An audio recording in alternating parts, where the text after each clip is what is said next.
Isso aqui é papo de família. É um grupinho de família. Fala com todo carinho, tô brincando. Tudo bem, irmã? Vamos ver lá. Legal? Pois é.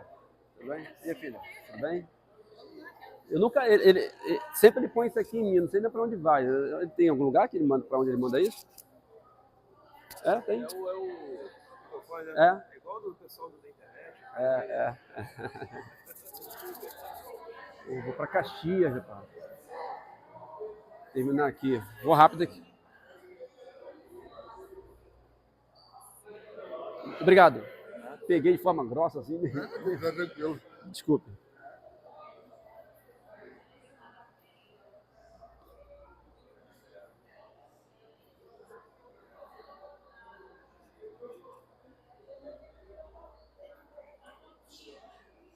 O que eu faço? Opa, tudo bem? Já começou? Tudo bem? O que eu faço? Mas, tudo bem? Mas os crentes foram todos lá para fora? Não, mas o senhor continua aqui, finge que não viu. A aula é aqui. Até inclusive, se não tiver, ali vai ter o café. Eu vou para Caxias hoje. Vai para Caxias? Vou lá, ver meu povo. Vai lá.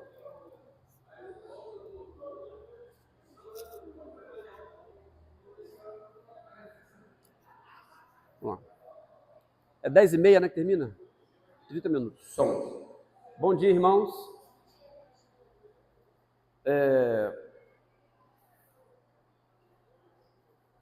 Não, esperar daqui a pouco.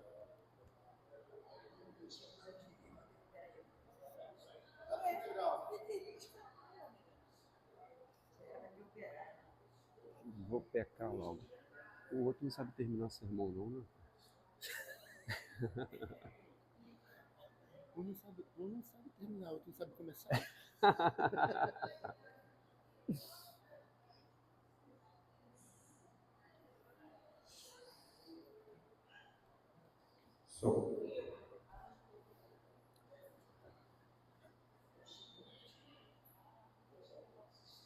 Então, irmãos, nós estamos tratando o nosso tema geral É isso mesmo? Posso falar? Está me ajustando a voz? A gente está falando sobre cosmovisão cristã e eu tenho percebido que eu tenho as apostilas, eu não estou concluindo. E era a minha intenção hoje. Mas eu vou dar um resumão do nosso contexto anterior, que a gente pegou pela metade e não concluiu. E é muito ruim você ter uma revista com conteúdo interessante e a gente não expor.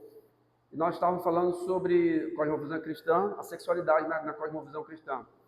Vou ficar tranquilo, porque como ninguém vai fazer pergunta mesmo, porque a turma não gosta de perguntar sobre esse assunto, aí eu vou falar. Então, o que eu falar vai ter peso de lei, se vocês não contra-argumentarem.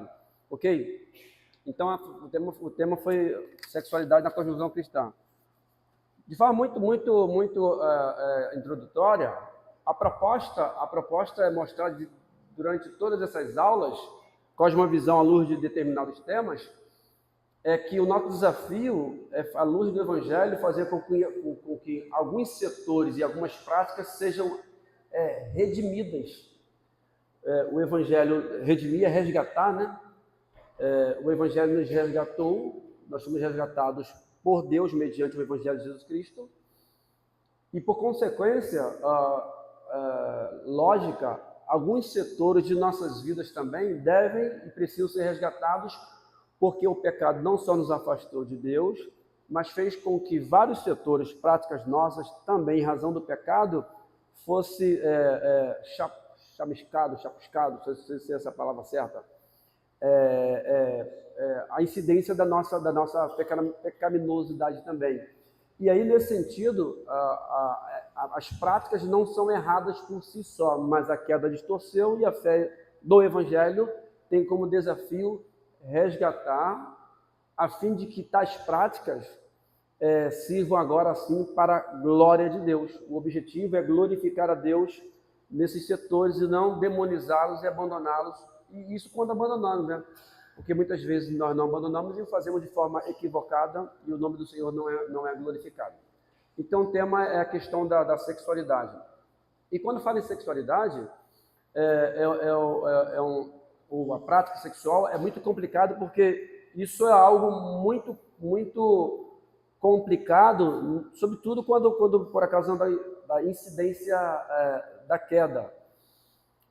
Tem um livro chamado Sexo, Dinheiro e Poder, dando conta de várias coisas, de que não existe santo varão ou santa varoa que consegue se dominar ante a realidade desses setores, no caso especificamente do sexo.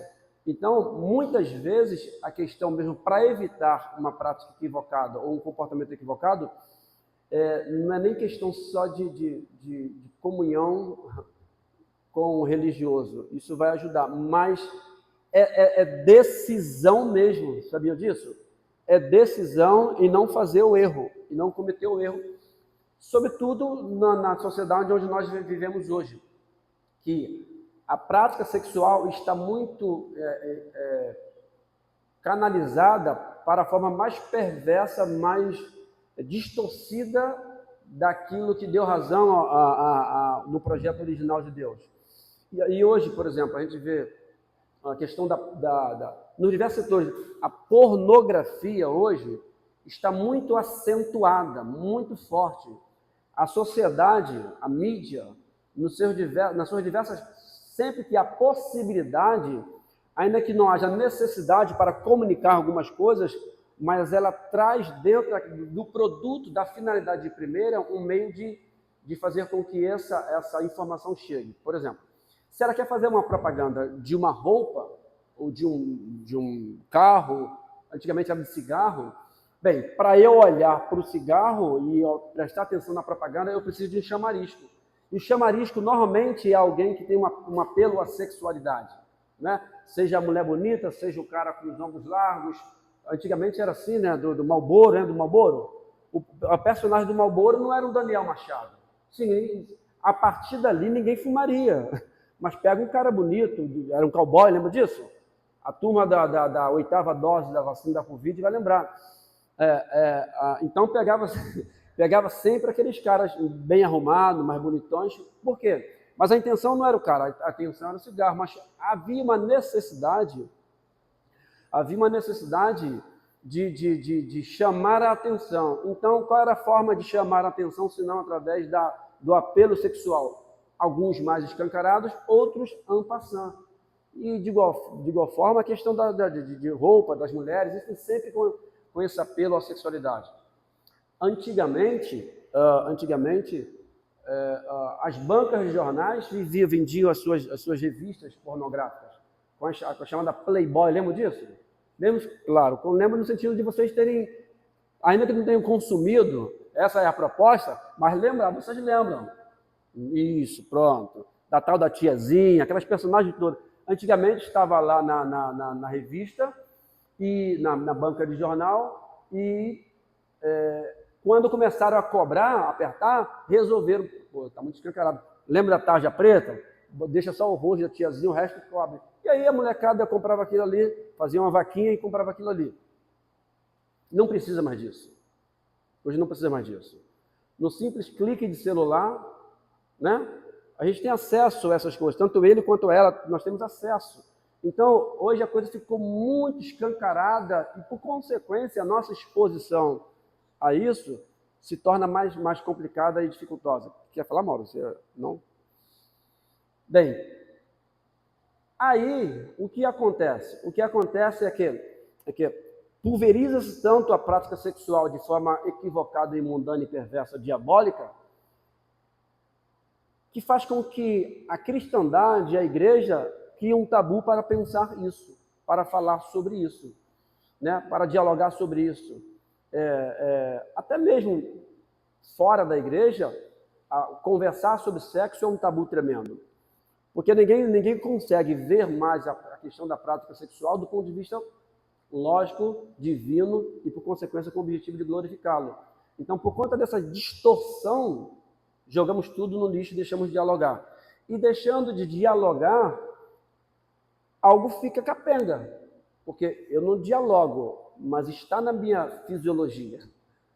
Entendeu? E aí, qual é o parâmetro para eu pensar isso que a sociedade, o homem caído, distorceu, e que inclusive eu posso também, em razão da minha natureza caída, viver de forma distorcida à luz do que eu penso e à luz da minha natureza caída. Então, esse foi o complicador, penso eu, para a vida da fé cristã, para aqueles que pensam a fé cristã, a dificuldade de pensar sobre isso. Eu brinco com vocês, eu tenho certeza, e se vocês quiserem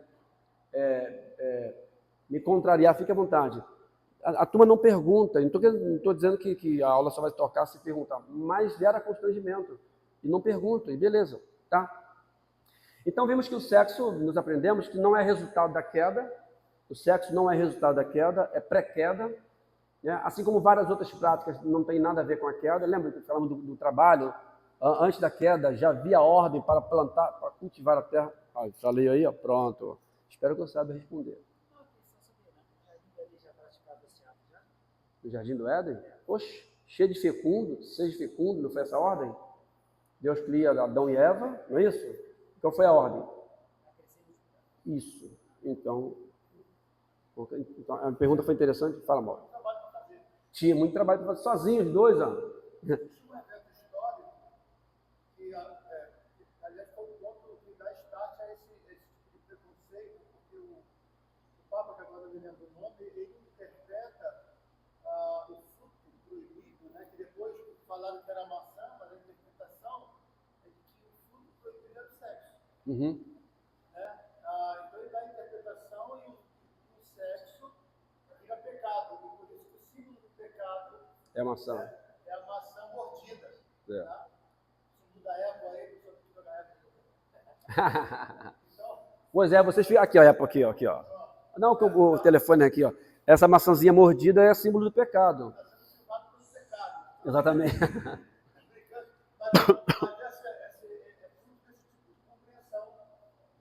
Uhum.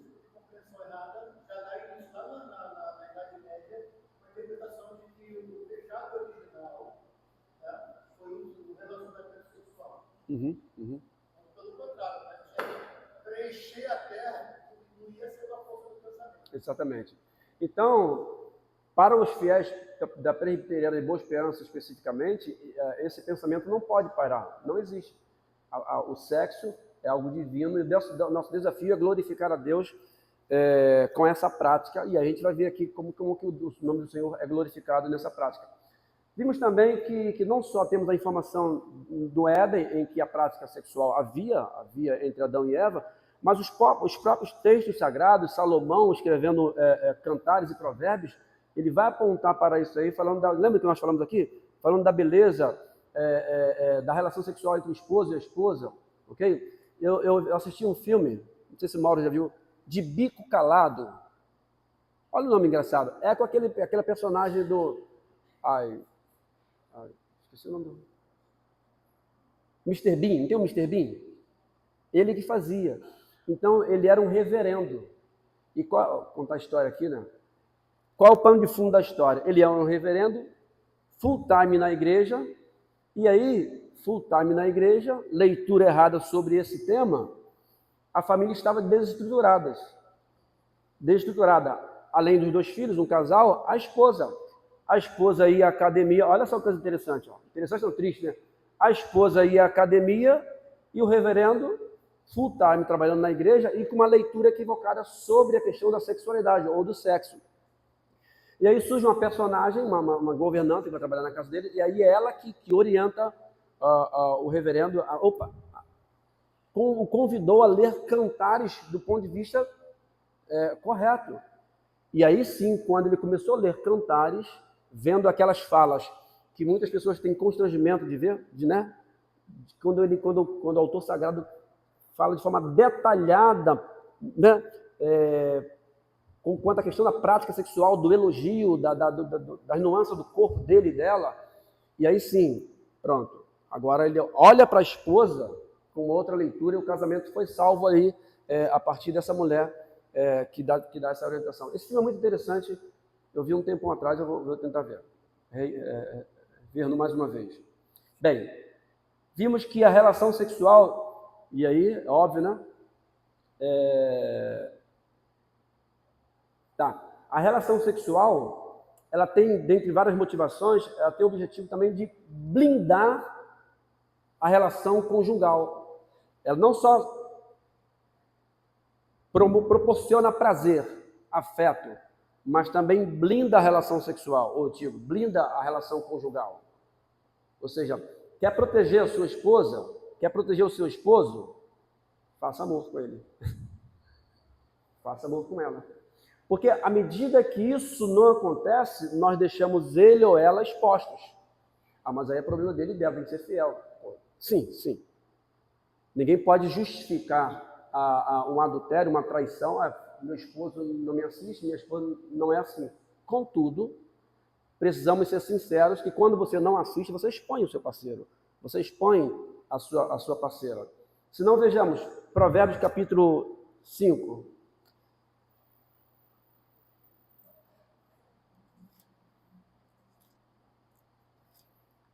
E aí, provérbio aqui, Salomão vai mostrar um cara quente que está abafando. E Salomão chama a atenção dele, ó. Provérbio 5, a partir do versículo 15. A advertência contra a lascívia, né? Ó. Então ele está advertindo aqui, ó. Provérbios.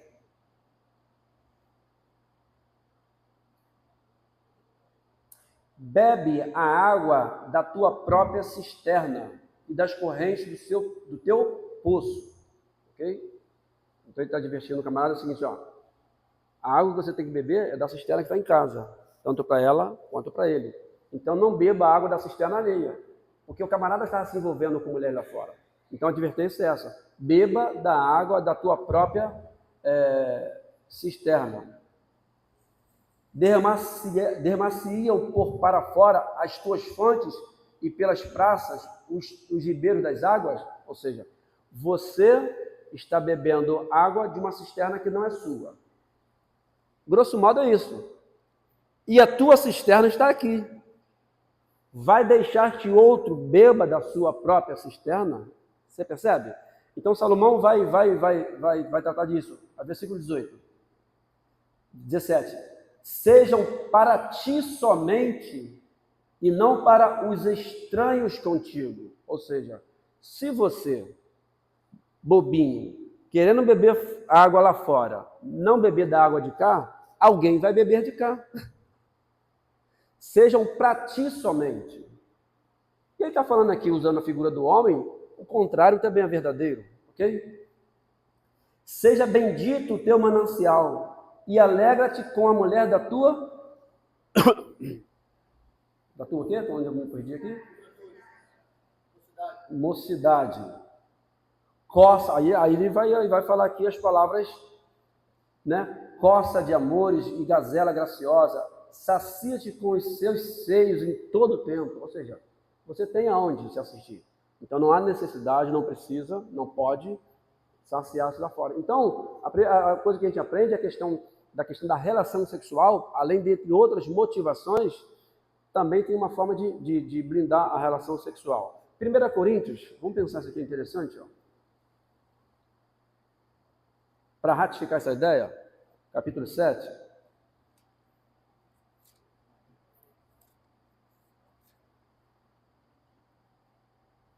Opa.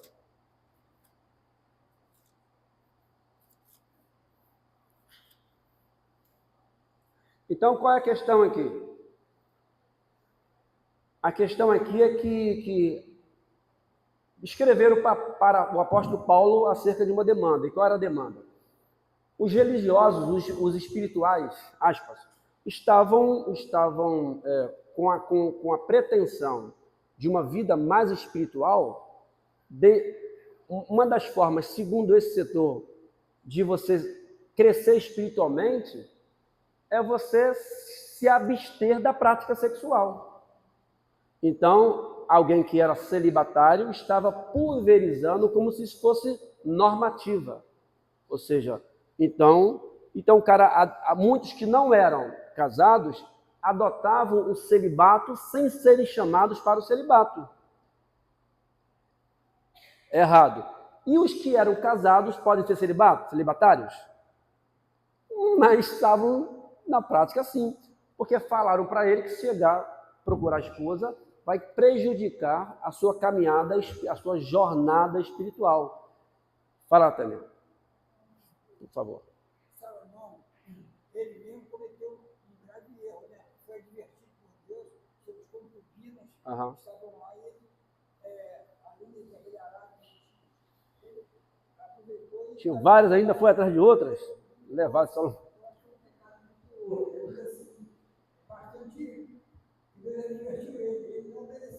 Aham.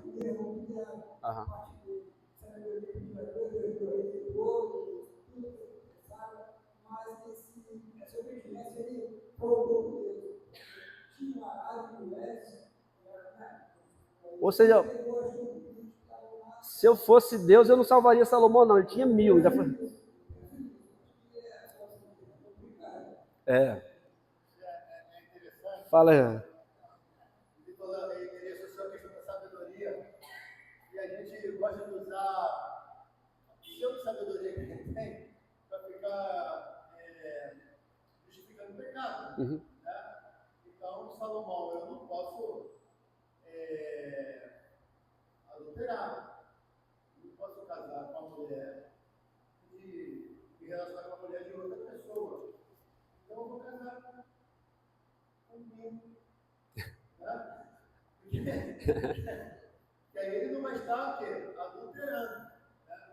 Mas a questão, esse é um ponto interessante, porque o argumento que você já falou aí, né, pessoas que têm esse problema dentro de casa, e precisa ser corrigido, como você está falando, argumentam que não, eu estou deixando lá fora porque não tem lá dentro. Então, está justificando o pecado, enquanto que outros justificam o pecado do aspecto que você está condenando, enquanto da espiritualidade, né? Que é uma falsa sabedoria e é uma falsa espiritualidade. Então, retornando aqui ao pano de fundo. Então, o cenário da razão, o conteúdo da carta que escreveram a Paulo foi isso. Os irmãos reclamaram exatamente isso. Alguém, no meio da comunidade, apregoava que havia uma incompatibilidade entre uma vida espiritual saudável e a vida sexual. E aí, só que esses são celibatários. E aí eles divulgam isso. Então, provocavam, por consequência, a prática celibatária dentre aqueles que não são celibatários, por vocação, por dom, por chamado. E aí, lembro que ele é por decisão, mas a fisiologia dele cobra. Lembra que falamos na semana passada aqui do camarada que eu vou chamar de preguiçoso gospel. Ele acreditava tanto na volta de Jesus Cristo, isso está lá na Tessalonicenses, a ponto de trabalhar, parar de trabalhar. Vou trabalhar para quê? Cristo vai voltar? Só que o estômago dele não faz teologia. O estômago dele não faz teologia. Sentia fome. Aí sentia fome, imagine, pastor Daniel Mauro, Jesus vai voltar e eu trabalhar para quê? Só que, todo domingo de manhã, todo dia de manhã, vou visitar o meu amigo pastor Mauro, tomo um café com ele, à tarde vou na casa de outra irmã, e assim, passo o dia visitando as casas, porque o estômago não faz teologia. E dessa forma que o adotar a prática de celibatário sem ser celibatário. Então estava gerando uma complicação tremenda. Tá? Era isso, eu falei, né? E aqueles que eram casados estavam deixando de assistir os seus parceiros exatamente motivado por isso. E aí Paulo escreve assim: quanto ao que me escrevestes, é bom que o homem não toque em mulher. Opa, Paulo, aí. Aí vai Deus. 1 Coríntios 7.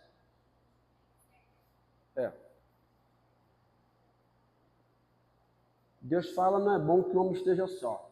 Paulo fala que não é bom que toque em mulher. Eita. Na realidade aqui, vamos pensar o ambiente de Paulo aqui. A igreja num efervescer tremendo, perseguição tremenda, e havia algumas demandas. E aí, olha, para você ter uma ideia, ó. Veja o versículo 25. Com respeito às virgens, não tenho mandamento do Senhor, porém dou minha opinião. como sendo recebido do Senhor a misericórdia de ser fiel. Considero por causa das angústias, gente, meu óculos está,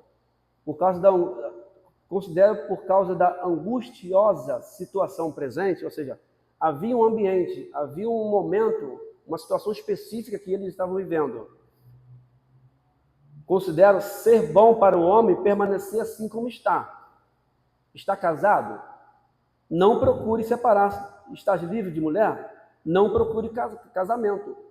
Por conta da necessidade de assistir as coisas da igreja, de assistir, porque o homem casado tem que assistir as coisas de Deus e as coisas da família, ok? Então, para evitar, dado momento, essa demanda, se possível for, evite adicionar algumas demandas. Por isso ele vai dar essa orientação. Bem, retornando ao capítulo 7, essa razão dele falar não é bom que o homem troque mulher. Mas, por causa da impureza, ok? Vou substituir aqui a impureza, por conta da nossa natureza, né? Da nossa predisposição ao pecado. Então, se eu tenho uma predisposição, a minha fisiologia, a libido funciona, em razão disso, se eu não fui vocacionado para não ter ninguém, e por consequência, estaria me colocando, seria uma presa fácil para o pecado, cada um tem a sua própria esposa e cada um o seu próprio quê? Marido. Então, ele orienta o casamento exatamente, dentre várias motivações, por conta disso. Se é celibatário, beleza. Se não é, tem que casar. Caso queira ter alguém. Por conta, se não casar, vai para a prática que é, muito embora divino, muito embora termos sido dotados dessa potencialidade, fora do ambiente correto, vai configurar uma transgressão da regra do jogo, da lei de Deus. Então, por conta disso, é melhor casar. Cada um tem o seu esposo e cada um tem o seu esposo. Aí ele vai dizer assim, uma outra coisa interessante para ratificar a nossa ideia. Agora ele está advertindo. Primeiro ele advertiu quem queria ser celibatário por conta própria. Sem ser. Porque o corpo não faz teologia, né? E agora ele vai advertir quem é casado e que não pode ser celibatário. Ou seja, você é casado, você precisa ter relação sexual com a sua esposa. Você é casada, você precisa ter relação sexual com a sua esposa. Então vocês não podem, em nome da maturidade, do crescimento espiritual, negligenciar isso. Percebe que até que no ambiente paulino havia esse entendimento equivocado da questão do sexo, onde ele vai dizer: o marido conceda à esposa o que lhe é o quê? Devido. E também, semelhantemente, a esposa ao seu marido. A mulher não tem poder sobre o seu próprio corpo, e sim o marido. E é claro, está dizendo o seguinte, eu não posso, não que o marido vai dominar o corpo, a ideia é a seguinte, eu não posso deixar de assistir o meu marido, eu não posso deixar de assistir a minha esposa nesse aspecto. Temos um compromisso de assistência mútua para o bem de quê? Para o bem da manutenção saudável da relação. Porque se não for assim, deixamos a desejar ele, deixamos a desejar ela. Sobretudo nessa sociedade tão apelativa para a prática sexual. Ok? É onde ele vai dizer, a mulher não tem poder sobre o corpo. Aí versículo 5, não vos priveis um ao outro, salvo, talvez, por mútuo consentimento, por algum tempo, para vos dedicar à oração e novamente vos ajuntar para, fez ali a parte, mas daqui a pouco, volta para a casinha. Rotina, o ordinário, beleza? Foi à igreja, jejuou, fez o seu exercício religioso, chegou em casa, rotina, marido e mulher. Não há antagonismo, um não nega o outro. Aí Paulo é até legalzinho, para que Satanás o quê? Não vos tente por causa da incontinência. Ou seja, eu dizia, o Satanás tem perna, anda aí fora, A satanoa tem perna, tem seios grandes, é bonita, tudo bem fora. Fala, meu irmão.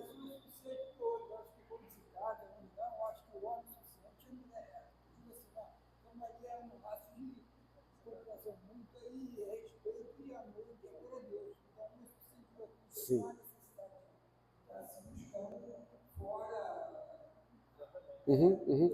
Sim. O desafio é esse.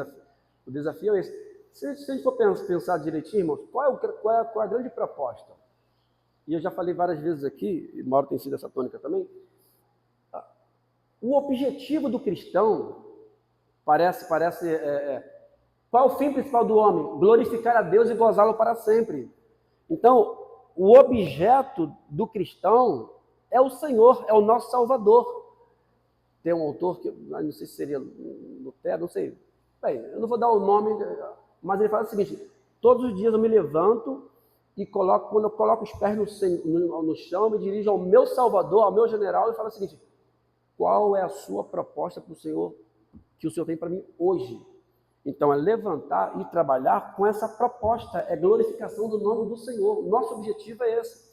Então, o que nos incentiva, não só ele, não só ela.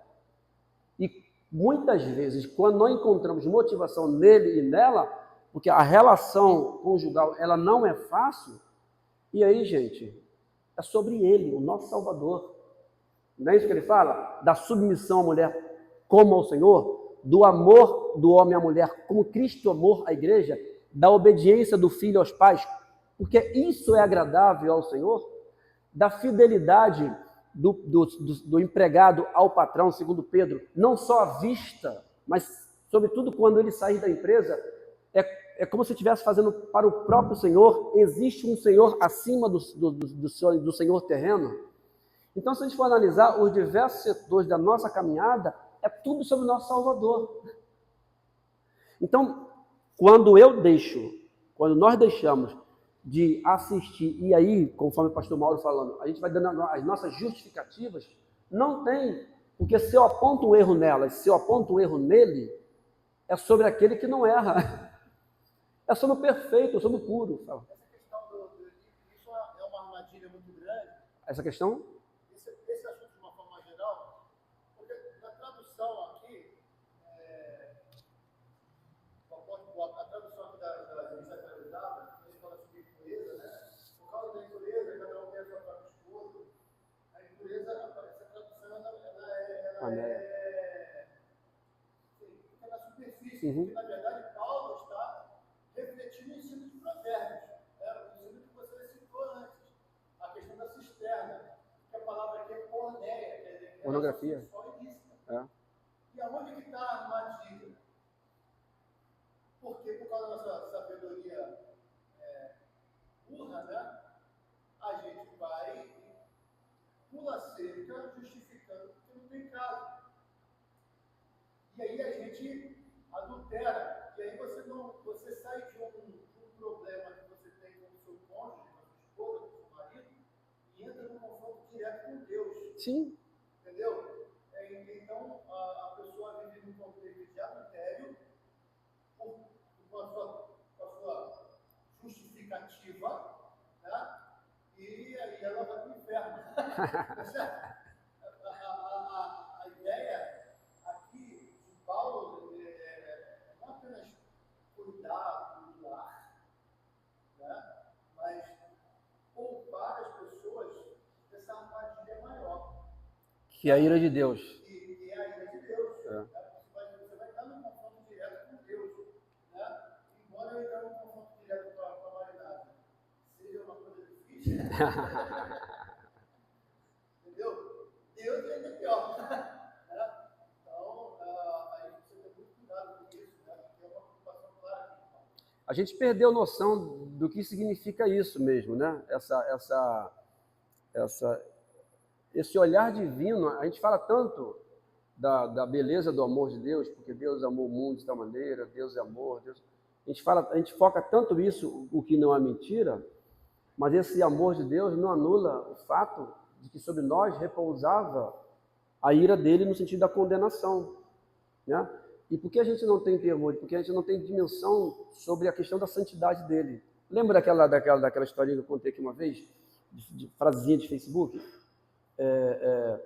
O camarada ou a camarada são pegos, advertidos. Digamos que ele me adverte. Ele me pegou numa situação errada e ele está certo.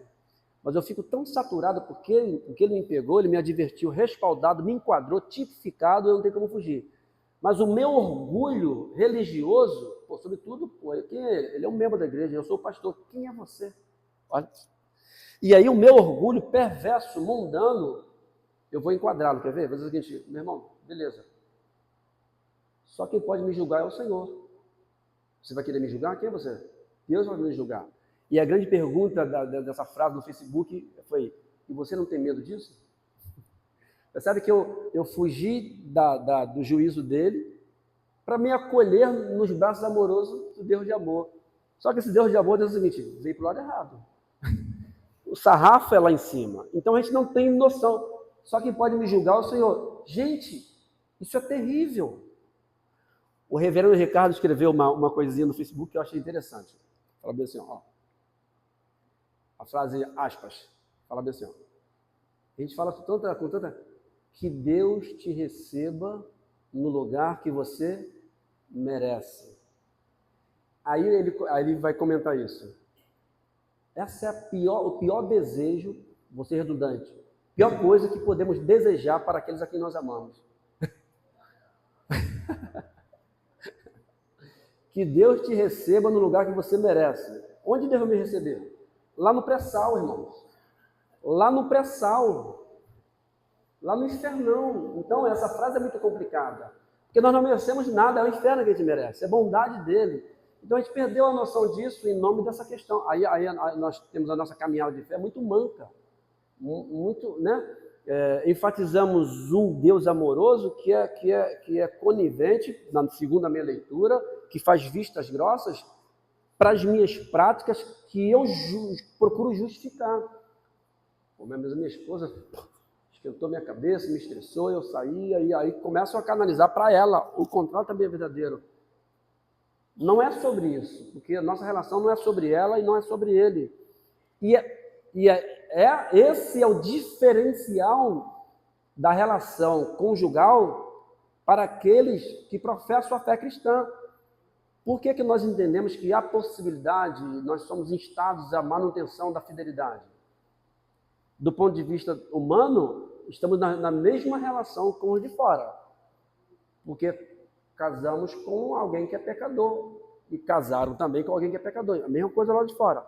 O diferencial e a crucial é que esse pecador ou esses pecadores foram resgatados, né? São propriedades exclusivas de Deus. Tem um compromisso com o Senhor que o salvou. E aí é só sobre isso que a gente precisa pensar. Irmãos, 10h35. Não deu para concluir. E é a segunda vez que eu tento concluir, mas em suma a questão é essa. A proposta é fazer com que esse ambiente, essa área da nossa vida, que é crucial para a vida 2, a saber, a prática sexual, que foi distorcida pela queda, que foi maculada pela queda, e que foi redimida pelo Evangelho, seja vista de forma prazerosa, que encontremos prazer nisso, porque o objetivo da relação sexual é promover a união entre os parceiros, né? Porque há quem diga que o sexo começa na cozinha, no diálogo, no bom dia, né? Não é no ato. O ato por si só é a culminância daquilo que começa durante o dia. E às vezes o parceiro ou a parceira não começam durante o dia e querem chegar no ato à noite. Aí as portas se fecham. Não tem como. Então, a prática sexual é uma relação de parceria, de cumplicidade, de amizade, e essa relação de parceria, de cumplicidade, ela é cultivada, ela não vem do nada, ela é provocada, entendeu? Ela é exercitada, como qualquer relação. E a relação conjugal, ela é assim, ela é plantada, regada.